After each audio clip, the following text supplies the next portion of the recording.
Dame Barbara Windsor, one of the country's best-loved actresses, has died at the age of 83. Her husband, Scott Mitchell, said she passed away peacefully from Alzheimer's at a care home in London last night. He said her final weeks were typical of how she lived her life, full of humour, drama and a fighting spirit until the end. David Sillito looks back at her life.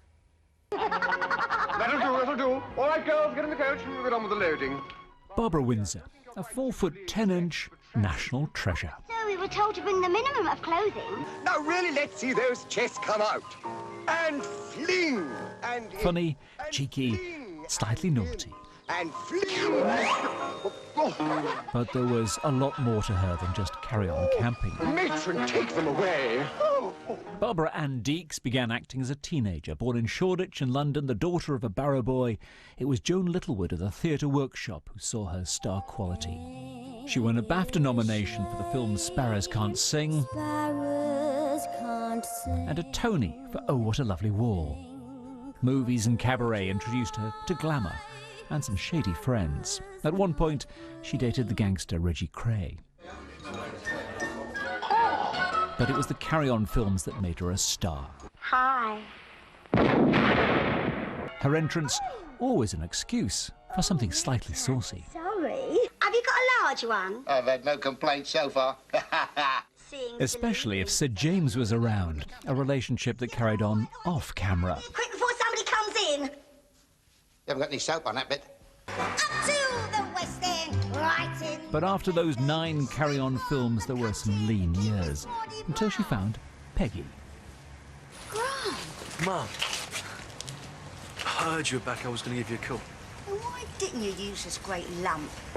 Peggy Mitchell in EastEnders, the new landlady at the Queen Vic, was a role made for her. You're unfit to be a father! Don't you dare turn your back on me! 22 years on Albert Square. Get out of my pub! Which ended with Barbara becoming Dame Barbara. Well, Dame Bab sounds nice, doesn't it? You know, but my mum would like it to be Dame Barbara. She was a bit of a snob, cockney snob, my mum, so it would be Dame Barbara. God, what would she be thinking now? What would she be thinking? However, her farewell to Walford was also her farewell to acting. She'd been diagnosed with Alzheimer's. Oh, my dear friend. Dame Barbara Windsor. You won't never leave me, will you? Talent, warmth, No, sweetheart. and a lifetime Thank you. of cheeky fun. 14 minutes past 6. We had the very sad news overnight that the actress, Dame Barbara Windsor, has died at the age of 83. She was diagnosed with dementia 6 years ago. Many tributes have been paid to her this morning, as you can imagine. Let's go through some of them for you this morning. Actress Daniela Westbrook, who played Dame Barbara's on-screen daughter, Sam Mitchell, in EastEnders, tweeted, "My heart is broken. You will always be in my heart forever. I love you." Now, Matt Lucas, in his tweet, said, "It's not an overstatement to say I think the whole country is in mourning today." He wrote, "You don't become a dame by accident. Everyone knew Barbara Windsor and everyone loved her." And Patsy Palmer, who played Bianca on EastEnders, of course, shared a moving tribute on Instagram. She said, "I'm extremely sad to hear that my friend Dame Barbara Windsor has passed away. I'm sitting here thinking of the hundreds of memories we shared. Too many to comprehend. I can hear that laugh now as I sit and think about her. I hope it'll ring in my ears forever." And I suppose, in a way, one of the things that illustrates that the different people who are paying tribute today and the generations who she has entertained. When you go back to the very early days of the carry-on films in the 60s, and we saw some of those clips earlier on. I think she was only in about a third of the carry-on films. That's but right. They absolutely, you know, you think about, a certain generation thinks about Dame Barbara Windsor. Just that's what you associate her And then with. over the years, and it brings it right up to date now with much more recently EastEnders, and such a big role in that soap opera, which for many people, that will be the Barbara Windsor they know. But also a really accomplished theatre actor as well. Did lots of work in theatre and nominated for many awards as well, which I don't think a lot of people realise. I'm just realising it just from reading the research notes this morning. And of course, this news came overnight, so we're not seeing it on the front pages this morning. Yeah, I think one of the two of the newspapers, I think we can have a look at them now, actually.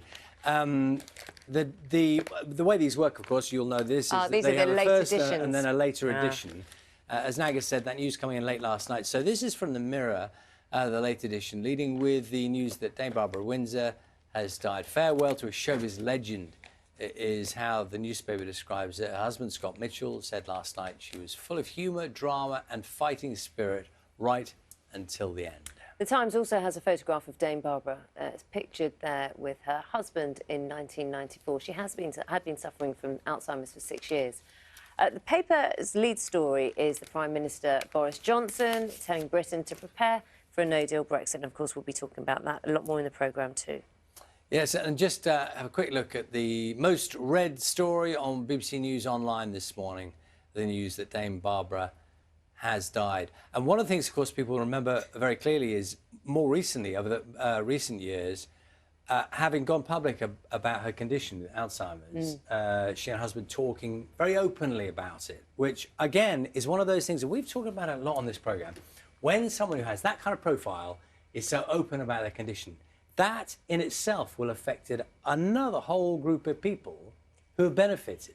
And also people who are scared of the diagnosis, because she withdrew from EastEnders and insisted to the scriptwriters that her character was killed off, so there was no temptation to go back. But she withdrew because she was finding it difficult to remember her lines, and she was finding it difficult to communicate, and so withdrew from that. But I think the fact that she was so open about her reluctance to be outward with this news kind of encouraged other families who were going through similar experiences to say, actually, this is something that we can tackle, or at least be open about and ask for help with.